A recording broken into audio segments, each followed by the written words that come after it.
Buenas noches. Bueno, hoy día es la última clase. Yo creo que nos va a servir un poco para practicar, ver muchos casos que hemos venido estudiando, los diferentes actos inscribibles en el registro de personas naturales, ya sea en el registro personal, mandatos, en el registro de sucesiones, testamentos y sucesiones intestadas, que nos va a permitir ver cómo podemos aplicar o calificar, mejor dicho, estos actos que las personas otorgan fuera del territorio nacional y que de alguna manera son necesarios a efectos de que tengan efectos jurídicos en el país. Ustedes, creo que está de más decir, pero todos sabemos que ahora estamos en un mundo totalmente globalizado, ¿no? Donde las comunicaciones pues hace que las personas se relacionen de una manera más rápida y efectiva, y esto también necesita una respuesta, por ejemplo, por parte del registro, ¿no? Así vamos a hablar ahora de la calificación de los actos otorgados en el extranjero y específicamente para la inscripción de estos actos en el registro de personas naturales. La calificación registral, ustedes saben que tiene la labor principal del examen minucioso, riguroso, a fin de establecer si los títulos presentados cumplen con los requisitos exigidos por la ley y las demás normas, ¿no? Se regulan el caso concreto a efectos de extender los correspondientes asientos de inscripción. El asiento de inscripción, ustedes saben que es un resumen de lo que contiene el título, ¿no? Del acto o contrato que ha dado mérito que ha llegado al registro a través de un documento, instrumento público, salvo excepciones determinadas por la ley para los actos que se puedan otorgar por documento privado. Y estos actos van a dar lugar a que el asiento contenga el derecho, ¿no? Que va a reconocerse y que va a ser oponible a través de la inscripción, ¿no? Entonces, esta calificación del título está vinculada a verificar que realmente cumplan con la legalidad, ¿no? Es decir, que se encuadre dentro del marco legal de las diferentes normas que rigen a efectos de calificar este título que ha llegado al registro. Entonces, ¿qué debemos verificar? Primero, la verificación del cumplimiento de las formalidades propias del título, capacidad de los otorgantes, validez del acto que contiene, el acto que contenido en aquel constituye la causa directa e inmediata de la inscripción, verificación de los obstáculos que pudiera emanar de las partidas registrales y la condición del acto inscribible, del acto o derecho inscribible. Entonces, primero, la verificación de las formalidades propias del título. Si hablamos de un traslado instrumental correspondiente a una escritura pública, llámese parte, debe tener todas las formalidades del parte. Lo calificamos bajo los artículos del 85 de la ley del notariado, ¿cierto? Expedido por el notario, rubricado en cada una de sus fojas, ¿no? Y en la que se va a dejar constancia de la identidad de la expedición de las copias con relación a la matriz. Y en el caso de los registros de mandatos y predios, por ejemplo, hay la obligación contenida en la 7ª disposición transitoria a efectos de que esa persona que ha llevado el título, a esa persona que ha llevado el parte al registro esté autorizada, ¿no? Esté autorizada, ya sea dependiente, sea el notario o sus dependientes, o la persona que ha sido designada, identificada con su documento de identidad a efectos de que lo presente al registro. ¿no? Entonces tenemos el aspecto formal del título. Si se trata de un parte judicial, verificamos que contenga el oficio, ¿no?, expedido por el juez, las copias certificadas correspondientes a las resoluciones que van a ser materia de calificación, de la calificación del acto, y que esté consentida o ejecutoriada, esta resolución, esta sentencia, tiene que ser consentida y ejecutoriada, y las mismas deben ser copias certificadas, debidamente expedidas, y verificar la competencia del juez, es decir, que el juez efectivamente pues exista. Para eso nosotros, por ejemplo, tenemos una base de datos, incluso se nos facilita el Poder Judicial a efectos de verificar, tratamos de verificar que el juez sea tal, que si es posible verificamos, buenas noches, si es posible verificamos que el expediente pues exista. Tratamos de ver que no sea falso, de eso se trata, ¿no?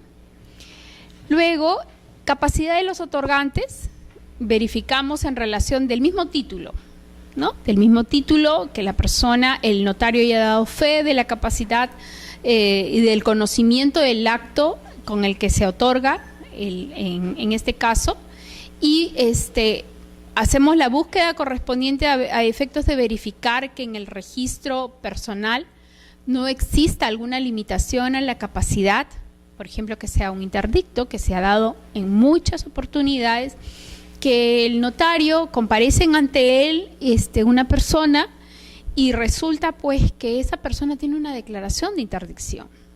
Se le sorprende al notario. Entonces, pero el registrador pues tiene que tener cuidado a efectos de hacer una verificación de esta capacidad de la persona, tanto en el registro personal, para poder evitar pues que se nos sorprenda con un acto otorgado por una persona que no es capaz. Y incluso esta verificación de la capacidad se da, por ejemplo, ahora no tanto, pero antes con relación a los actos otorgados, antes no había, solamente la persona se identificaba con su documento nacional, perdón, su DNI, ¿no?, ante el notario. Pero ¿qué resulta? Que muchas veces este documento nacional podía haber sido falsificado, y se estaba falsificando, suplantando a una persona que había fallecido.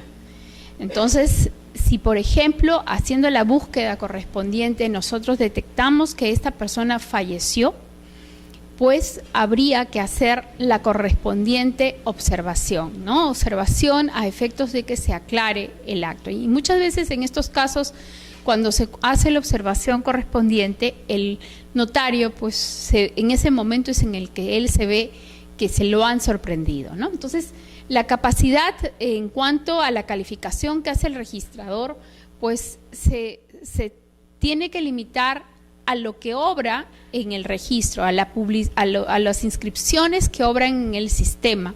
En este caso, en el sistema correspondiente al registro personal. Y ahora tenemos, como les comentaba de las clases pasadas, tenemos un índice nacional, nacional del registro personal, es decir, que ahora podemos verificar las inscripciones en cuanto al registro personal a nivel nacional, al igual que lo hacemos con el registro de sucesiones.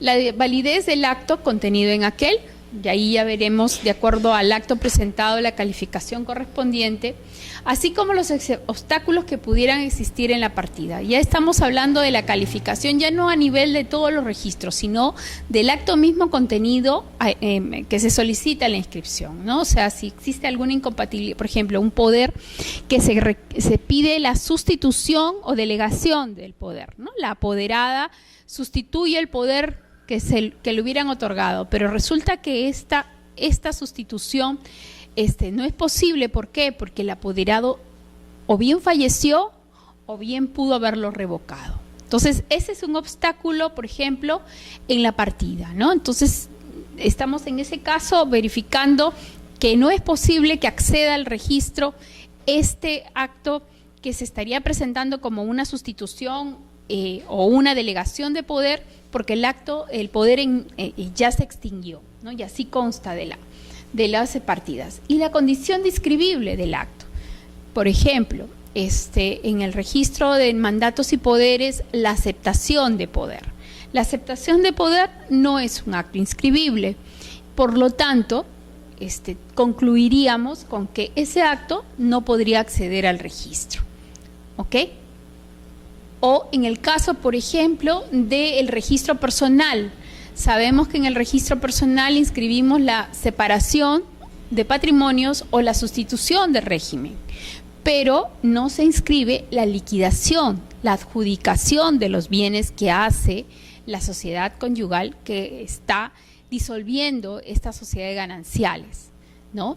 Este acto no es inscribible y en muchas oportunidades se presenta, por ejemplo, que las partes o los cónyuges sustituyeron su régimen patrimonial, ¿no? Sustituyeron su régimen patrimonial conforme el artículo 296 del Código Civil, pero al momento de hacer la enumeración, el inventario de los bienes y la correspondiente adjudicación, se dan cuenta que se olvidaron por ahí de un bien, y hacen una escritura, como tiene que ser, hacen una escritura aclaratoria señalando de que se olvidaron en la escritura pública anterior de incluir un bien y lo vuelven a presentar al registro. Este acto no es inscribible en el registro personal, porque recuerden que de acuerdo al 2030 del Código Civil, lo que se inscribe es el acuerdo de separación o el acuerdo de sustitución. No así la liquidación ni la adjudicación de estos bienes, porque como se darán cuenta, lo correspondiente a la adjudicación, ¿dónde va a ir? En el registro de bienes, ¿no? En el registro de predios, por ejemplo, si se adjudicaron un inmueble, o en el vehicular, si es que se adjudicaron un auto.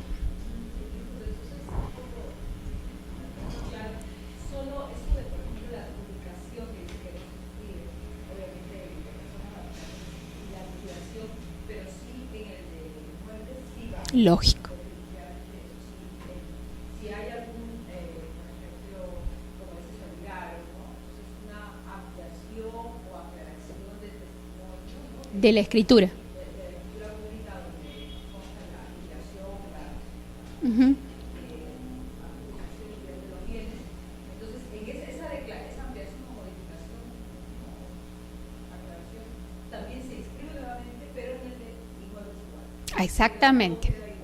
Exactamente, porque el acto inscribible, de acuerdo al 2030 del Código Civil, o sea, es el acuerdo de sustitución y el acuerdo de separación, no lo referido a la sustitución, a la liquidación o adjudicación de los bienes, porque esos están directamente relacionados a el bien y la persona que va a ser el nuevo titular, ¿cierto?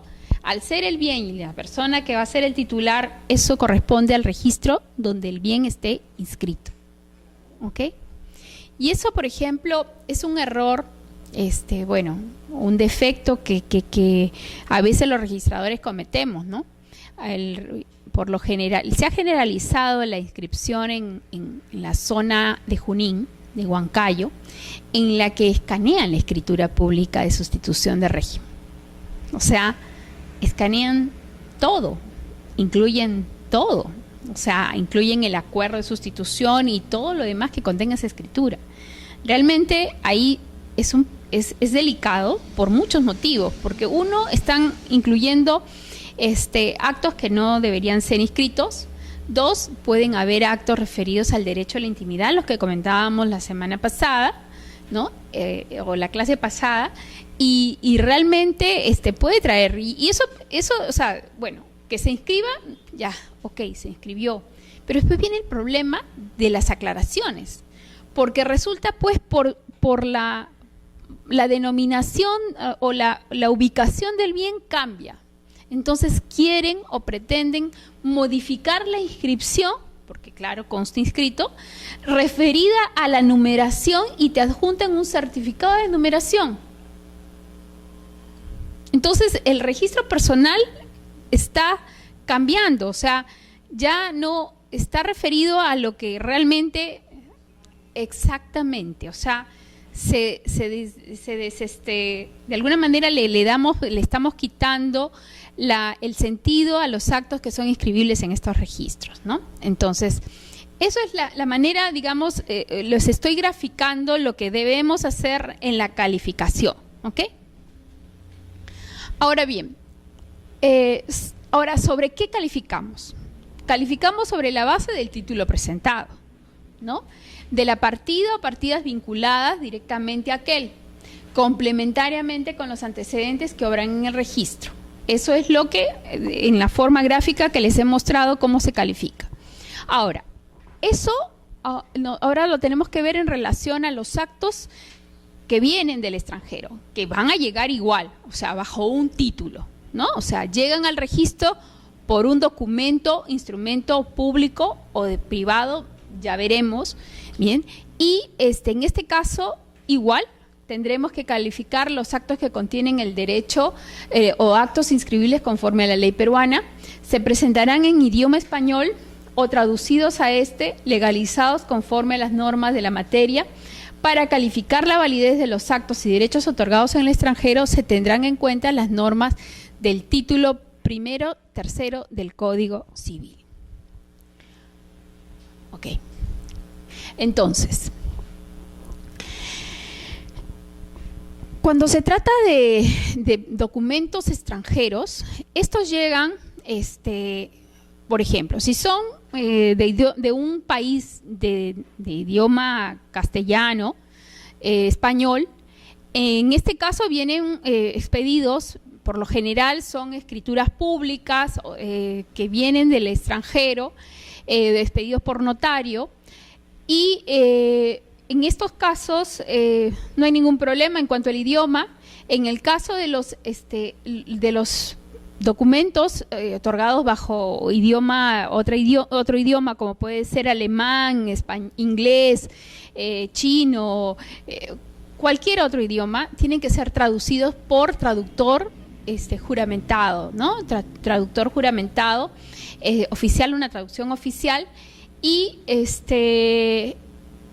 bueno, y luego vamos a ver que estos deben ser otorgados, calificados teniendo en cuenta las normas del Código Civil referidos al derecho internacional privado. Los actos inscribibles que hayan sido, son inscribibles siempre que hayan sido reconocidos en el país conforme a las normas establecidas en el Código Civil, Código Procesal Civil, la Ley de Arbitraje. ¿Qué actos o qué contenidos en qué? En sentencias, en resoluciones que ponen término, fin al procedimiento, los laudos arbitrales pronunciados en el extranjero, las anotaciones de demandas interpuestas ante tribunales extranjeros. Se requiere que la autorización por parte del Poder Judicial. Como hemos visto, son traducidos por traductores públicos juramentados. El Decreto Supremo 126 del 2003, Ministerio de Relaciones Exteriores, es el que regula lo referido a los traductores, ¿no? Y los traductores juramentados en ejercicio de sus funciones merecen fe pública y tienen plena validez legal. No obstante, la traducción no significa el reconocimiento de la autenticidad del documento traducido. Ok, entonces vamos a graficar todo lo que hemos venido leyendo. El documento, primero que nada, vamos a calificar el aspecto formal del documento, ¿no? El aspecto formal del documento está referido, uno, a que sea un documento público, es decir, otorgado por un funcionario en ejercicio de sus funciones o ante un funcionario en ejercicio de sus funciones. Y la fe, o mejor dicho, la calidad de público lo podemos reconocer por la cadena de legalizaciones. Es decir, ¿qué significa esto? La autoridad, en este caso, por ejemplo, el funcionario correspondiente a ese estado va va a legalizar la firma del notario ante quien se otorgó el acto. ¿Bien? Por ejemplo, si el acto fue otorgado en España, ¿bien? Al notario español le va a legalizar la firma el colegio de notarios, el decano del colegio de notarios o el funcionario que este colegio designe, le legaliza la firma diciendo: el notario Juan ejerce las funciones de notario en la ciudad de Madrid. Bien, se legaliza la firma, lo legaliza, o sea, quien dice esto es el notario Tomás, ¿ok? Y al notario Tomás, ¿qué es el decano del colegio de notarios? Le legaliza la firma el Ministerio de Relaciones Exteriores del Perú en Madrid, ¿ok? Le legaliza la firma, puede ser que le legalice la firma el cónsul del Perú en Madrid, o en algunos casos puede ser que sea el representante o el director, el representante del Ministerio de Justicia de Madrid, de España le legaliza la firma. Y a esta persona le va a legalizar la firma el funcionario peruano en Madrid. Entonces, ya teniendo la cadena de legalizaciones hasta el funcionario peruano en Madrid, viene acá el documento, llega al Ministerio de Relaciones Exteriores del Perú, aquí en Junín, en la calle Junín, y allí le legalizan la firma al cónsul peruano que ejerce funciones allá en la ciudad de Madrid. Este funcionario de la Cancillería, de la Dependencia de Dirección de Trámites Consulares, es la persona autorizada de legalizar esta firma. Bien, esta es la cadena. Bien, yo les estoy explicando gráficamente y ya luego vamos a entrar a las excepciones. Entonces, de eso se trata, de que la legalización, o sea, el reconocimiento de que este documento fue otorgado ante un funcionario en ejercicio de sus funciones y por lo tanto es un instrumento público, se va a acreditar con las sucesivas legalizaciones que van haciendo cada uno de los funcionarios autorizados hasta que toma conocimiento el funcionario peruano en esa ciudad y con esa última firma llega acá al Ministerio de Relaciones Exteriores y el funcionario de trámite consular es la que hace la legalización, la última legalización. ¿Me dejé entender? ¿Sí? Ahí tenemos la cadena de legalizaciones. Ok. Entonces,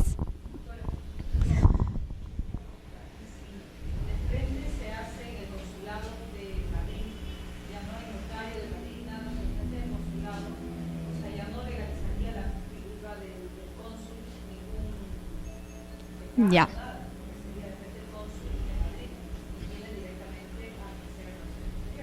Perfecto. Claro, lo que estamos explicando es que el acto ha sido otorgado ante un funcionario no peruano, ¿cierto? Es un funcionario extranjero y para reconocer que esa persona ante quien se otorgó ese acto es un funcionario público de ese lugar, bien, es que viene la cadena de legalizaciones. Ese es el sentido de la cadena de legalizaciones. Porque imagínate, o sea, tú puedes conocer a esta persona como notario, pero ponte que en el lugar no se llame notario, que sea otra persona. Por ejemplo, hay documentos, sí, en Venezuela. En Venezuela, por ejemplo, hay poderes que se otorgan ante el registrador público, ¿ya? Entonces, la cadena de legalizaciones no parte del notario, parte del registrador, ¿bien? Y se legalizan las firmas hasta que llegue al funcionario peruano en ese lugar y luego va a venir acá. Pero lo que está haciendo que es reconocer que el acto otorgado, llámese poder en Venezuela, fue válidamente otorgado ante ese funcionario. En este caso no notario, sino registrador. ¿Te das cuenta? Y así puede cambiar, dependiendo del acto, puede cambiar el funcionario en el lugar, ¿ok? Que puede tener una denominación diferente a la que nosotros conocemos. Pero lo importante es reconocerla a esa persona como autoridad, funcionario autorizado.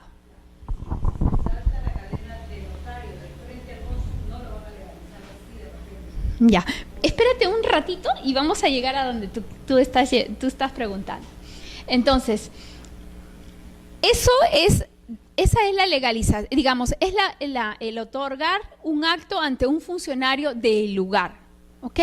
Pero también el Perú, o sea, los peruanos tenemos representaciones diplomáticas en el extranjero que cumplen funciones notariales, ¿cierto? En esos casos es la embajada, el consulado correspondiente, donde los peruanos o cualquier persona puede ir a otorgar escrituras públicas, por ejemplo, o diferentes actos jurídicos permitidos y ante estos cónsules que van a cumplir funciones notariales. Y en esos casos estamos haciendo una ficción legal porque, si bien es cierto, están en el extranjero, pero van a cumplir sus funciones dentro del marco legal nacional. Entonces, los cónsules se les aplica las normas nacionales, o sea, le aplicamos la ley del notariado, todas las normas, el Código Civil, ¿no? Todas las normas nacionales, los cónsules están en la obligación de cumplir en el extranjero por una ficción legal, ¿no? Es, digamos, un Perú chiquito en el extranjero. Entonces, cuando los actos jurídicos se otorgan ante los cónsules, llámese una escritura pública de poder, por ejemplo, en ese caso, quien va a firmar o va a autorizar la escritura pública es el cónsul. Y ahí solamente lo firma él y ese documento viene de frente al Ministerio de Relaciones Exteriores y se legaliza la firma. ¿Ok? Esa función, esa legalización está contenida en el artículo 508 del Reglamento Consular. Y dice, los documentos públicos o privados extendidos en el exterior para surtir efectos legales deben estar legalizados por los funcionarios consulares peruanos competentes para hacerlo y cuyas firmas deben ser autenticadas posteriormente por el área correspondiente a legalizaciones del Ministerio de Relaciones Exteriores en el Perú. ¿Se dan cuenta? Todos los documentos públicos y privados extendidos en el exterior para que surtan efectos acá deben estar legalizados por el Ministerio de Relaciones Exteriores, por el funcionario consular en el extranjero. Por eso es que yo le decía, puede haber varias legalizaciones, pero a la última en el extranjero va a ser la del cónsul, ¿ya? Y esa es la que se va a reconocer acá, en el Ministerio de Relaciones Exteriores del Perú.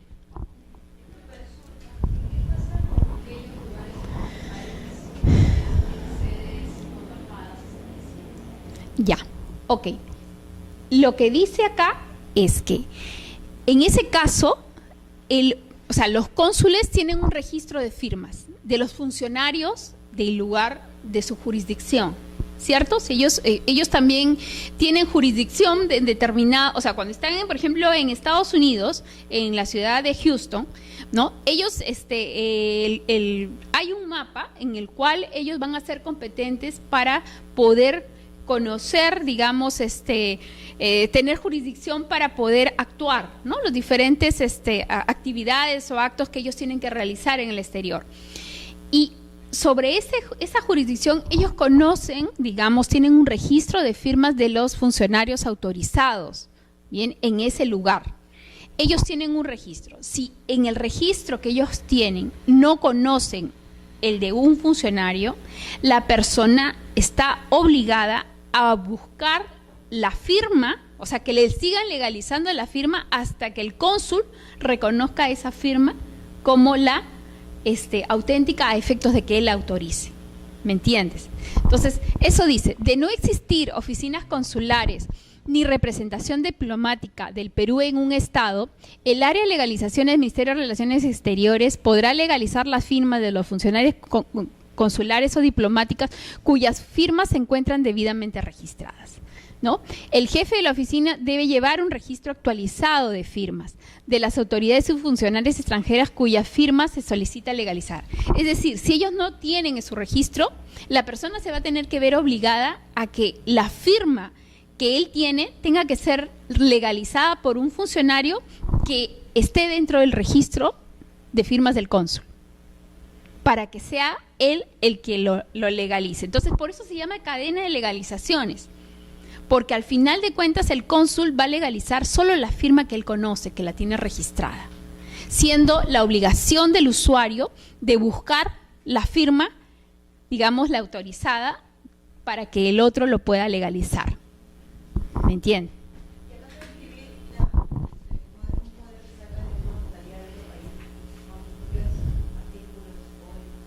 Sí. Ahorita vamos a ver eso. Entonces, terminemos por el aspecto de forma y cuando lleguemos al fondo vamos a tocar el tema que estás presentando. De no encontrarse registrada la firma, se debe exigir al interesado que obtenga las firmas intermedias que sean necesarias hasta llegar al funcionario reconocido. Es lo que les decía, ¿ok? La legalización de firmas tiene como único efecto autenticar la firma y el carácter oficial de la autoridad otorgante, sin entrar a pronunciarse sobre el contenido del documento.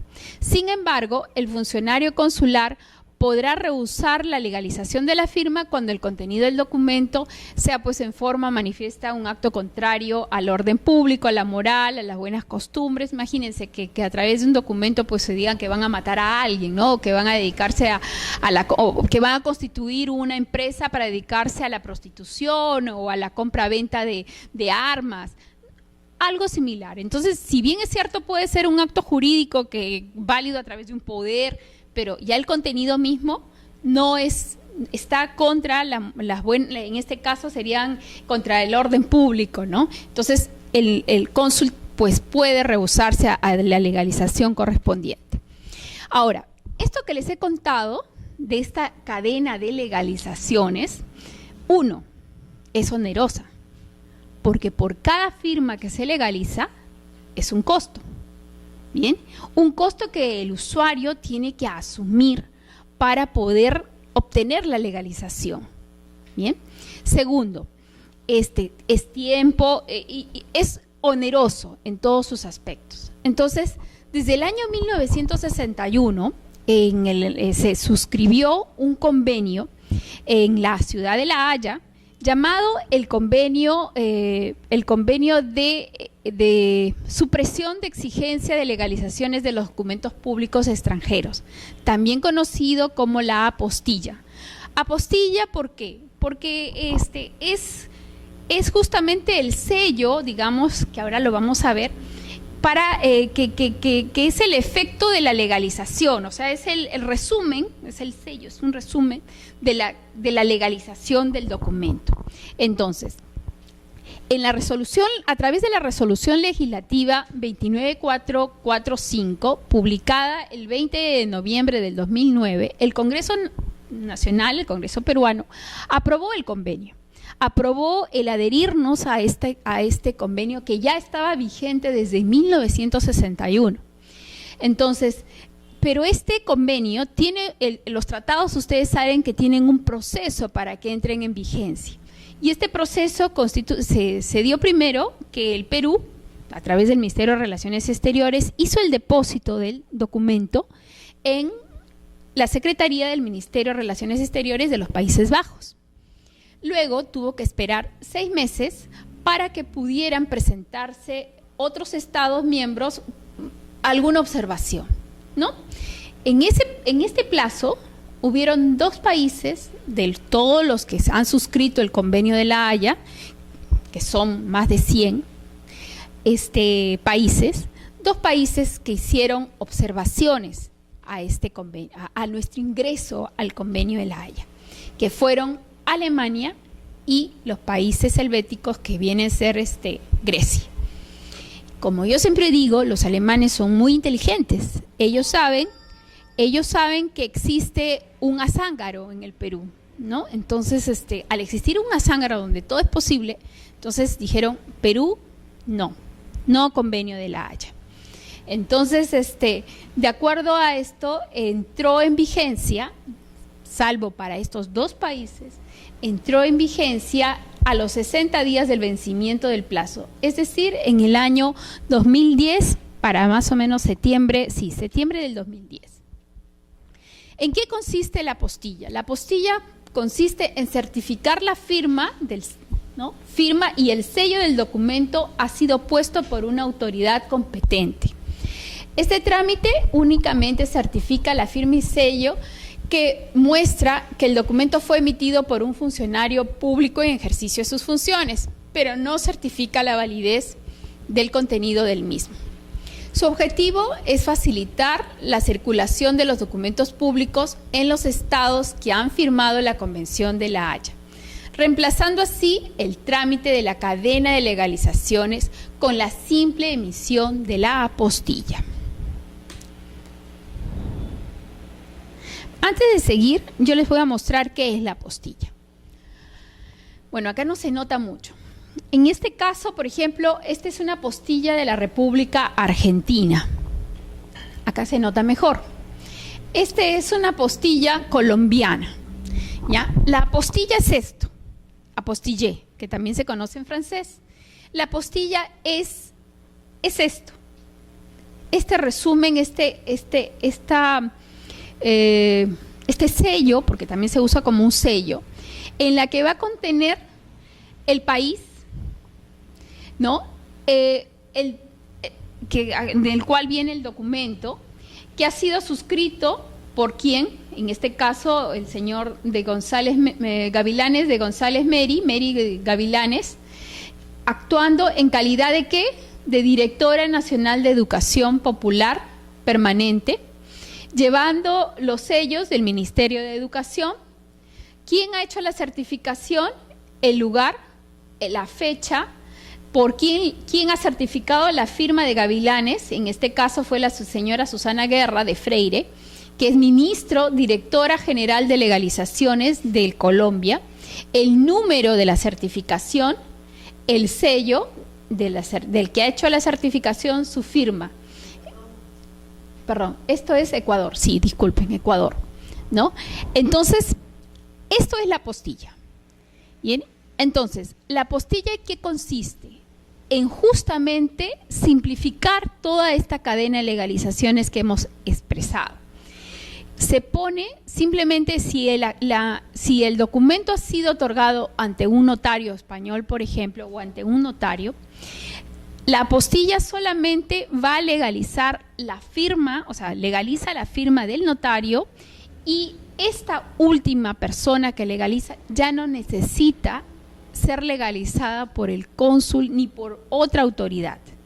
Aquí terminó la legalización y con este solo documento legalizado, apostillado, se presenta en este caso, para ser ejecutado en el lugar que se requiere ante cualquier funcionario. Por ejemplo, en nuestro caso, ante registros públicos, ¿no? Pero también podrían presentarlo, si se trata de un certificado, por ejemplo, de estudios, y lo tienen que hacer valer ante el Ministerio de Educación de acá, lo van a poder usar directamente. Apostillado no necesita mayor legalización. Nadie. Esto es la apostilla, es la simplificación de esta cadena de legalizaciones, lo cual beneficia naturalmente, porque ya no vamos a tener que pagar por cada una de las legalizaciones, sino que simplemente ya tenemos una sola legalización, la última realizada por su propio funcionario, porque esta persona es el funcionario del lugar, bien, que le legalizó a su funcionario, ¿no? Entonces, y ahí tengo otra apostilla por acá, por ejemplo, este es del estado de Florida, de igual manera, apostillado por el secretario de Estado, en este caso no sé, Rust Donny creo que es, ¿no? Y por ejemplo, ¿ves? Por eso le decía que es un sello, porque por lo general solamente se pone el sello y se llena. Bien, es un sello, por ejemplo, este es el Colegio de Notarios de una legalización de España, de un notario español, bien, por el Colegio de Notarios Español. Esta es otra apostilla del Departamento del Estado, de la apostilla del Estado de Nueva York, Sandra Talma, ¿no? Igual, el contenido de la apostilla es la misma para todos, bien, es la misma. Ahora, nosotros los peruanos, el Ministerio de Relaciones Exteriores, después de la suscripción, también creó su apostilla, ¿no? La apostilla nacional, que es la legalización, ¿no? La legalización.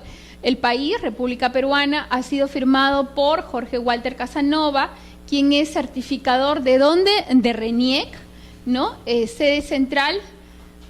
La fecha, la parte de la certificación que él la ha hecho, la hacen en sede central. ¿Quién? El Ministerio de Relaciones Exteriores. ¿Quién lo hizo? Solórzano Guadalupe, de Dirección de Trámite de Política Consular del Ministerio de Relaciones Exteriores. Ahora, no todos los países que han suscrito el convenio de La Haya tienen la posibilidad de la verificación de la apostilla. Hay países como nosotros, los peruanos, Colombia, algunos estados de Estados Unidos, ¿no?, que te dan la posibilidad a través de la dirección web que tú puedas verificar que esa legalización fue efectivamente realizada. Porque así como se falsifican documentos, se pueden falsificar legalizaciones también, ¿cierto? Entonces, la obligación del funcionario nacional que conoce de un documento extranjero es la verificación de esa legalización, a efectos de verificar qué cosa, que ha sido pues otorgado válidamente, ¿cierto? Entonces, nosotros los peruanos, ustedes pueden entrar a la web de Ministerio de Relaciones Exteriores y van a ver un rubro que dice apostilla. En la apostilla, ustedes pueden, por ejemplo, ustedes pueden verificar, ponen todo este número, toditito esto, y inmediatamente les va a salir la imagen de esta certificación. ¿Ok? Les va a salir la imagen de esto. Sí, ustedes pueden hacer el ejercicio, ¿no?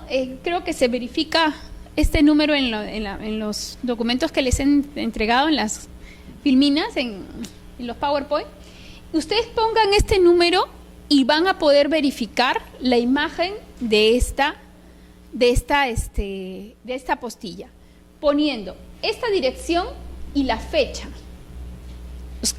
Ustedes escogen la fecha 13 de diciembre del 2011 y ponen toda este número y van a poder verificar esta imagen. Y así, con todas las apostillas que se realizan acá en el país, bien, todas las legalizaciones, podemos verificar esta apostilla. ¿Ok?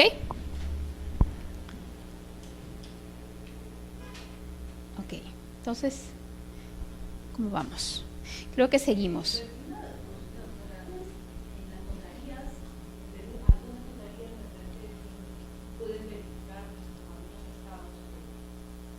Claro, o sea,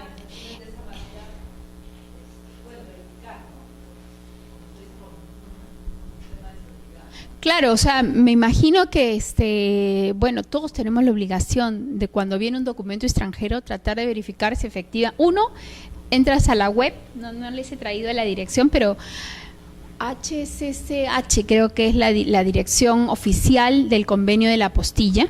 ¿Ya? La dirección web me parece que es HCCH, bien, que es la dirección oficial del convenio de la apostilla.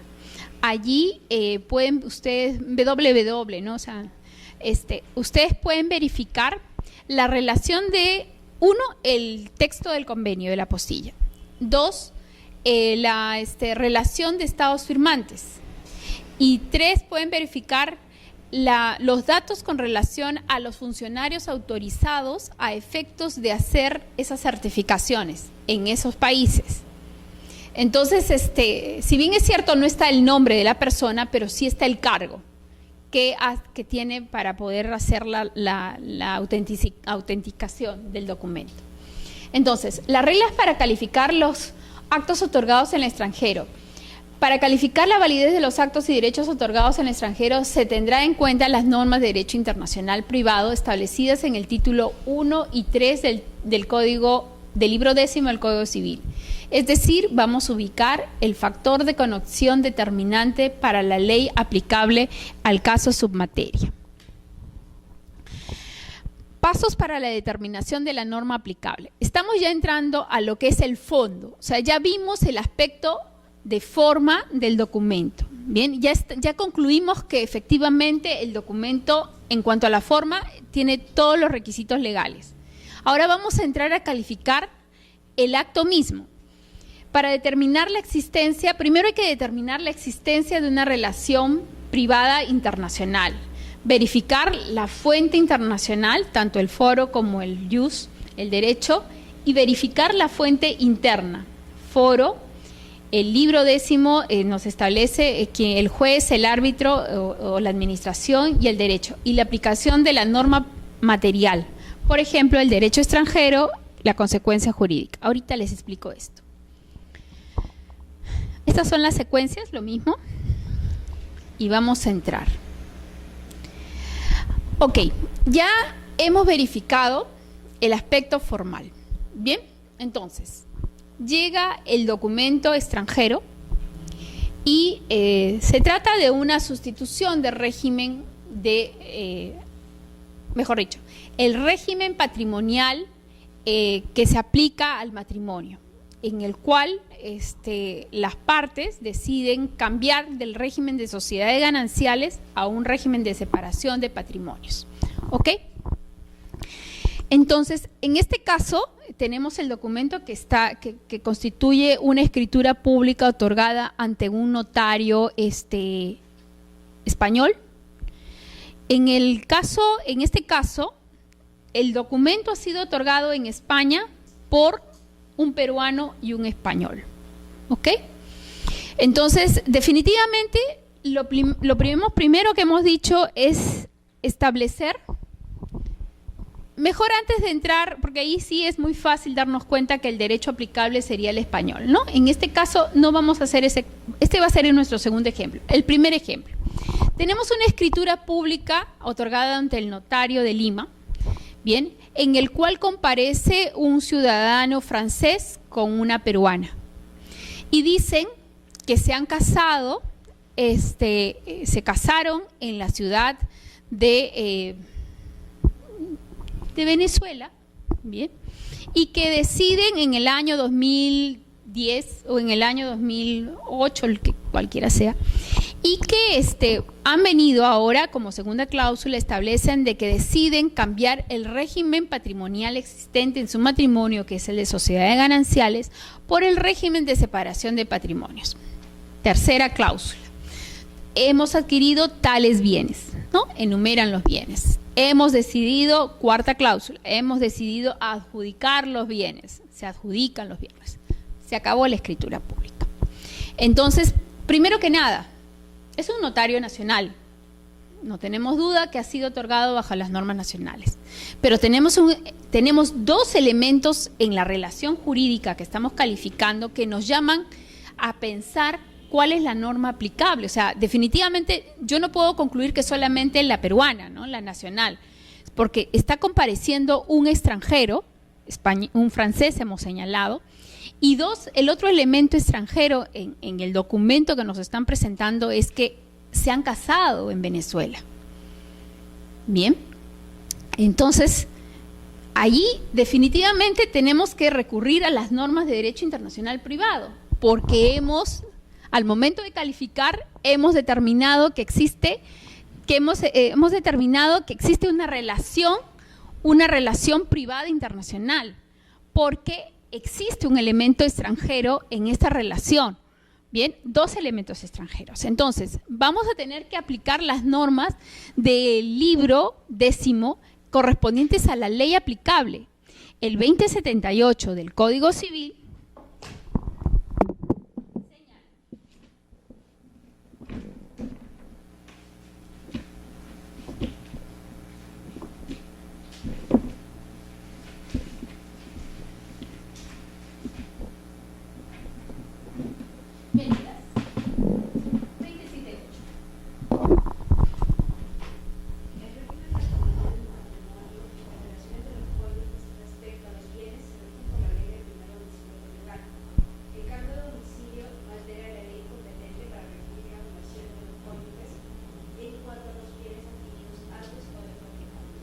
Exactamente. En este caso, bien, de acuerdo a las normas de derecho internacional privada, que son las normas conflictuales, nos está determinando cuál es la ley aplicable para la relación correspondiente al régimen patrimonial en el matrimonio. ¿Cuál es? El factor de conexión es el primer domicilio, no el domicilio conyugal, no el último domicilio, sino el primer domicilio conyugal. O sea, frente a esta relación que estamos planteando, que es un español y que es un francés y que se han casado en Venezuela, lo que tenemos que saber para determinar qué norma se aplica, si se aplica la ley peruana o se aplica la ley española o si se aplica la ley francesa o la ley de Venezuela, es determinar cuál es o cuál fue su primer domicilio. Entonces, el registrador del título, en el título yo no veo ese dato. Bien, entonces yo lo primero que tengo que hacer es preguntar, observar, a efectos de que me aclare cuál es el domicilio, fue el primer domicilio. Determinado el primer domicilio, yo voy a establecer qué normas voy a aplicar. Y una vez establecidas las normas que voy a aplicar, yo voy a tener que recurrir a esas normas, es decir, al Código Civil de Francia o al Código Civil que ellos me digan. Si, por ejemplo, ellos me dicen, mi primer domicilio fue Perú, muy fácil, le voy a aplicar mi artículo correspondiente, que es el 296 del Código Civil peruano, ¿cierto? Que sí permite el cambio de régimen de las sociedades gananciales a la separación de patrimonios. Pero, por ejemplo, si ellos me dijeron, no, perdón, mi primer domicilio fue Venezuela, gran problema es que tienen, porque conforme a la calificación que voy a hacer de acuerdo al Código Civil de Venezuela, Venezuela no permite la sustitución o cambio de régimen después del matrimonio. Según las normas venezolanas, uno puede optar por el régimen de separación de patrimonios antes de la celebración del matrimonio, ¿ok? Pero después de contraído el matrimonio, el cambio de régimen patrimonial solo será posible en la vía judicial. ¿Me entiende? Entonces, lo primero que yo tengo que hacer cuando tengo una relación privada, de tratar de buscar el elemento, el factor de conexión conforme a nuestras normas del Código Civil para determinar qué ley le voy a aplicar a ese caso en concreto.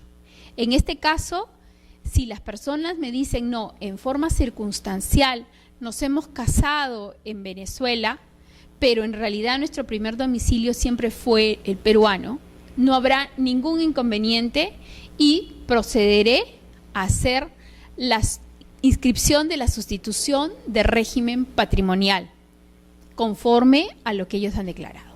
Igual será si me llega una escritura pública española. Bien, si me llega una escritura pública española, la calificación va a tener que hacer, en ese caso ya ni me tengo que preguntar, ¿no?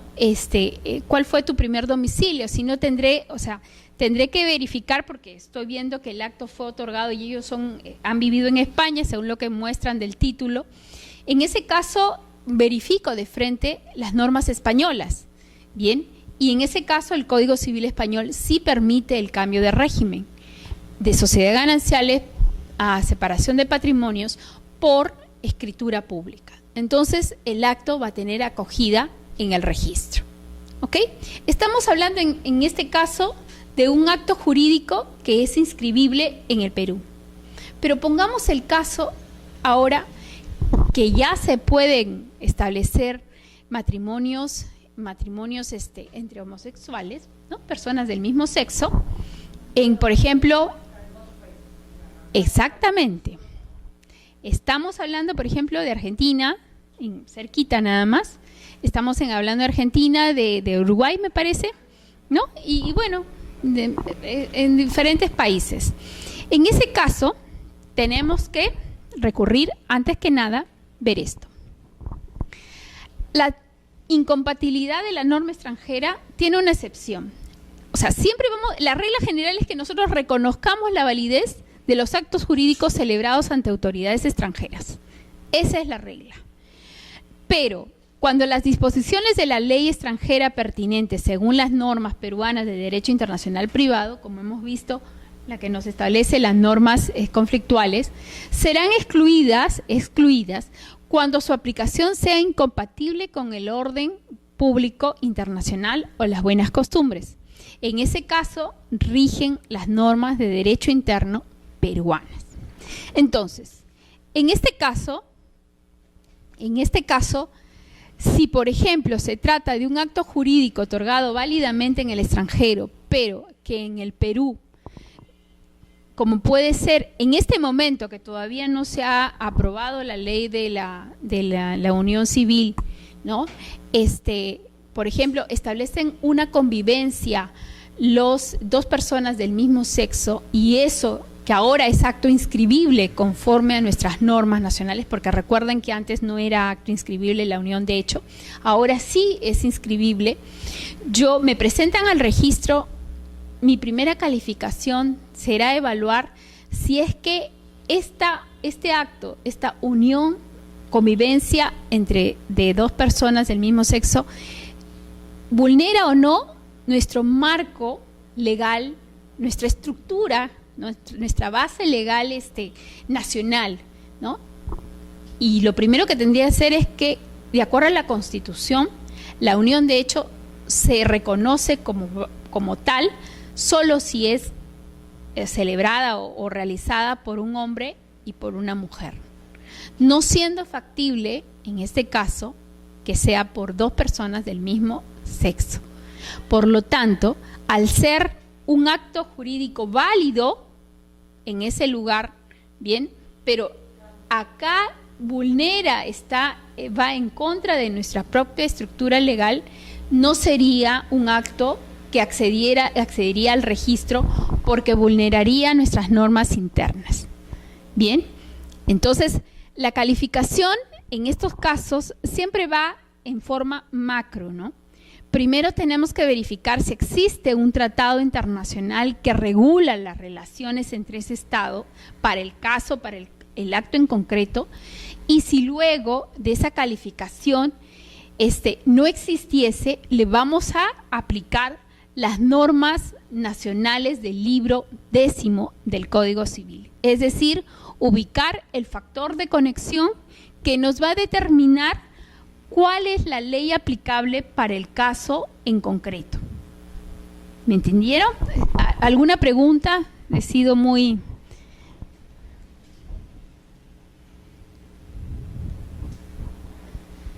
¿Alguna pregunta? ¿No? ¿Todo claro? Sí. El tema de ustedes está debatiendo la aprobación de esta ley de unión de hecho de los homosexuales, tendría que cambiar toda la estructura y para los mismos puntos para poder aceptarse en la Constitución incluso, ¿no? Bueno, en realidad la unión de hecho como tal, o sea, digamos, lo que pasa es que si se reconoce de alguna otra manera y tal vez se trataría de sacarle, digamos, la vuelta a la norma, pero en realidad constitucionalmente solo se reconoce a la unión de hecho realizada por un varón y una mujer libre de impedimento matrimonial. Bien. Ahora, no sé qué otra interpretación se quiere interpretar de que existen igualdad de derechos, ¿no? Pero, bueno, por lo menos a nivel constitucional, lo que es unión de hecho es solamente, claro, está dada por varón y una mujer, por la norma constitucional, ¿no? Y de ahí ya todo el desarrollo